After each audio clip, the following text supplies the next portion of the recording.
Hello students, कैसे हैं आप सब।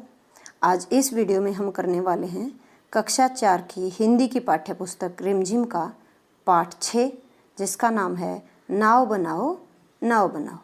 तो चलिए स्टार्ट करते हैं ये पाठ। ये एक कविता है, ठीक है ना। और नाव तो आपको पता ही है, नाव क्या होती है, लकड़ी की। जैसे ये पिक्चर में भी मैं दिखा रही हूँ, पानी में जब जैसे नदी क्रॉस करनी होती है तो नाव में बैठकर लोग पार करते हैं नदी को, है ना। और जब बारिश होती है तो बच्चे क्या करते हैं, कागज़ की नाव बनाते हैं और फिर उसको पानी में तैराते हैं और बहुत खुश हो जाते हैं। तो ये देखिए, ये कुछ बच्चों के द्वारा बनाई हुई नाव हैं, अलग अलग प्रकार के बच्चों ने बनाई है और वो पानी में तैरा के बड़े खुश होते हैं। तो चलिए स्टार्ट करते हैं अपनी कविता। नाव बनाओ भैया मेरे जल्दी आओ। ठीक है, तो एक छोटा बच्चा है यहाँ पर जो अपने भाई को कह रहा है कि भाई आ जाओ जल्दी से और मेरे लिए एक नाव बना दो। वह देखो पानी आया है, घिर घिर कर बादल छाया है, 7 समंदर भर लाया है। तो देखिए, जैसे बारिश होती है तो क्या होता है, चारों तरफ पानी ही पानी हो जाता है ना। तो वो बच्चा कह रहा है कि देखो पानी आया है, घिर घिर कर बादल छाया है। जैसे आपने देखा होगा नॉर्मली आसमान में कैसे होते हैं बादल, सफ़ेद रंग के या आसमानी रंग के, है ना। और सूरज की रोशनी भी बहुत तेज़ होती है दिन में। लेकिन अगर बारिश का मौसम हो जाता है तो क्या होता है कि सूरज की रोशनी सूरज बादलों के पीछे जाने से कम हो जाती है और फिर बादल भी काले रंग के या फिर गहरे भूरे रंग के हो जाते हैं। तो इससे पता चल जाता है, हमें पहले ही अंदाज़ा हो जाता है कि अब बारिश आने वाली है, ठीक है ना। तो जो काले काले बादल आ जाते हैं आसमान में, उनको ही बोलते हैं बादल छा जाना, ठीक है। तो बच्चा भी अपने भाई को यही बोल रहा है कि बादल छा गए हैं। 7 समुंदर भर लाया है। देखिए, आप सभी बच्चों को पता है, जैसे आप ग्लोब पर भी देखते हैं, है ना।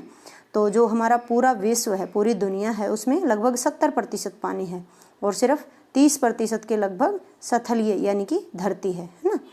तो ऐसे तो समुद्र नहीं है कि एक समुद्र है फिर दूसरा समुद्र है तो उनके बीच में दीवार है। जैसे आप लोगों के घर हैं, अपने पड़ोसियों से अलग हैं, तो कैसे अलग होते हैं, वो दीवार होती है।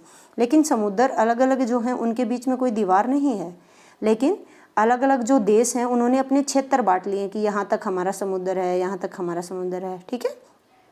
तो विश्व में अब लगभग 7 समुद्र माने जाते हैं और इनके नाम ये देख लीजिए लिस्ट में। इनके बारे में कभी हम बाद में डिटेल में डिस्कस करेंगे। तो ये हैं 7 समुद्रों के नाम।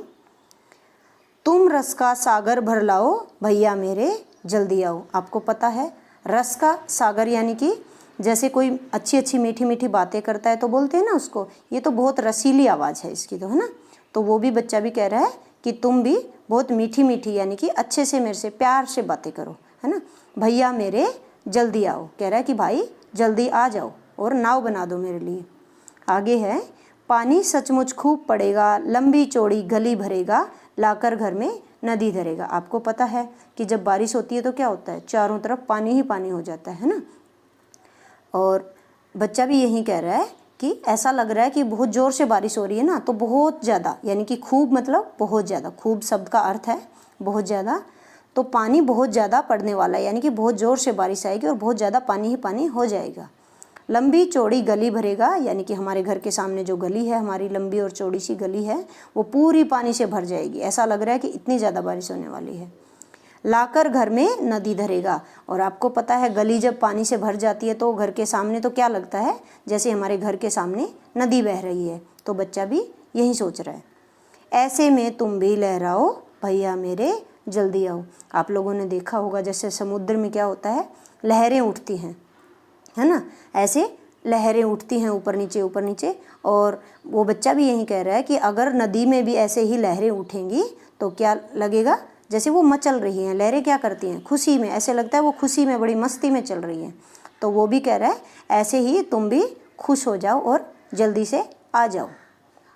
गुल्लक भारी अपनी खोलो, हल्की मेरी नहीं टटोलो, पैसे नए नए ही रोलो। अब देखिए, आप बच्चों को पता है कि सभी बच्चे क्या करते हैं, गुल्लक रखते हैं। उनके पास भी कहीं से भी अगर पैसा आता है, मम्मी पापा देते हैं, नाना नानी देते हैं, तो वो क्या करते हैं, गुल्लक में डाल देते हैं। और बच्चों को बहुत अच्छा लगता है वहाँ पर जब पैसे उनके खोला जाता है गुल्लक की, मेरे पास इतने पैसे निकले, है ना। तो जो उसका बड़ा भाई है उसकी गुल्लक में ज़्यादा पैसे हैं तो इसलिए उसकी गुल्लक भारी है, और जो छोटा बच्चा है उसकी गुल्लक में कम पैसे हैं तो उसकी गुल्लक हल्की है। तो तो वो यही बोल रहा है अपने भाई को कि आपकी गुल्लक भारी है ना, आप अपनी खोलो, मेरी हल्की है उसको नहीं खोलो। ठीक है। टटोलना होता है जब आप कोई चीज़ को ढूंढते हो ना, हाथ मारते हो। जैसे अगर आपके पास बहुत सारे सिक्के हैं, 1 रुपये का सिक्का, 2 रुपये का, 5 रुपये का, और अगर उसमें से आपको मम्मी बोलती है कि 5 रुपये का सिक्का ढूंढो, तो आप हाथ मारते हैं ना, ढूंढते हैं, इसी को बोलते हैं टटोलना। और पैसे नए नए ही रोलो, यानी कि उसमें से पैसे तुम निकाल लो। रोलना होता है जैसे अगर आपके पास कोई गोल चीज़ है, आपने देखा होगा अगर गोल चीज़ को आप धक्का लगाते हैं तो क्या होती है, वो रुढ़कती हुई यानी कि रोल करती हुई आगे चली जाती है। आप करते हो ना रोलिंग रोलिंग रोलिंग। ठीक है। तो वो कह रहा है कि मेरे पैसों को नहीं हाथ लगाओ तुम और अपने पैसे निकाल लो गुल्लक से। आगे है, फिर बाजार लपक तुम लाओ, भैया मेरे जल्दी आओ। लपकना होता है जल्दी से किसी चीज़ को कैच कर लेना। जैसे आप बच्चे बॉल को लपकते हो ना, एक बच्चा बॉल फेंकता है और दूसरा बच्चा जल्दी से उसको पकड़ लेता है, कैच कर लेता है, तो इसी को बोलते हैं लपकना, यानी कि जल्दी करना। तो बच्चा भी यही कह रहा है अपने भाई को कि तुम जल्दी से बाजार जाओ और मेरे लिए कागज़ लेके आओ ताकि हम नाव बना सकें। अब वो बताएगा कि कागज़ कैसा लेके आना है। देखिए, ले आओ कागज़ चमकीला, लाल हरा या नीला पीला, रंग बिरंगा खूब रंगीला। वो कह रहा है कि भाई जैसे सफ़ेद कागज़ तो हमारे घर में ही है, तो तुम जब बाज़ार जाओगे तो तुम खूब चमकीला सा कागज़ लेके आना। वो चाहे किसी भी रंग का हो, लाल रंग का हो, हरे रंग का हो, नीले रंग का हो या फिर पीले रंग का हो। रंग उसका कोई भी हो, लेकिन वो रंगीला होना चाहिए, चमकीला होना चाहिए। ठीक है। और आपने देखा होगा कई बार तो आजकल ऐसे पेपर आते हैं, जैसे अब अगर बच्चों को बोट बनानी है या कोई भी पेपर आर्ट अगर करते हैं कागज़ से, कोई भी जैसे पतंग बनाते हैं, तो खूब रंगीले कागज़ आए हुए हैं, बहुत रंगों वाले, है ना, जिसमें एक से ज़्यादा रंग होते हैं। तो बच्चों के लिए ऐसे रंगीले से कागज़ आए हुए थे मार्केट में। तो वो बच्चा भी यही कह रहा है कि भाई तुम खूब रंगीला रंग बिरंगा कागज़ मेरे लिए लेकर आना मार्केट से। कैंची चुटकी हाथ चलाओ, भैया मेरे जल्दी आओ। और अब आप बच्चों को ये तो पता ही है कि जब नाव बनाते हैं तो क्या करते हैं, कैंची की तो जरूरत पड़ेगी ना कागज़ काटने के लिए। और जब आप उसको पकड़ के फोल्ड करने के लिए दबाते हैं अपनी चुटकी से, तो उसको वो कह रहा है कि जल्दी जल्दी तुम चुटकी से दबाओ और मेरे लिए नाव बना दो। हाथ चलाने का मतलब होता है जल्दी जल्दी काम करना। जैसे अगर आपकी मम्मी ने आपको कोई काम दिया और आप धीरे धीरे कर रहे हैं उसको, तो मम्मी क्या बोलती है, बेटा जल्दी जल्दी हाथ चलाओ। तो यहाँ पर हाथ चलाने का मतलब है कि काम को जल्दी जल्दी करो। ठीक है। आगे है, छप छप कर कूड़े से अड़ती, बूंदों लहरों लड़ती बढ़ती, सबकी आंखों चढ़ती गढ़ती। देखिए, जब बूंदें पड़ती हैं पानी में तो कैसी आवाज़ आती है, छप छप की, टप टप की, है ना। तो वो कह रहा है कि जैसे जो छप छप बूंदें गिर रही हैं, वो क्या कर रही हैं, कूड़े के ढेर से अड़ गई हैं, यानी कि पानी इतना हो गया है कि वो कूड़े के ढेर पर जा मिला है। आपको पता है बच्चों, जब मम्मी घर में सफाई करती है तो कूड़ा क्या करती है, एक जगह डाल देती है ना।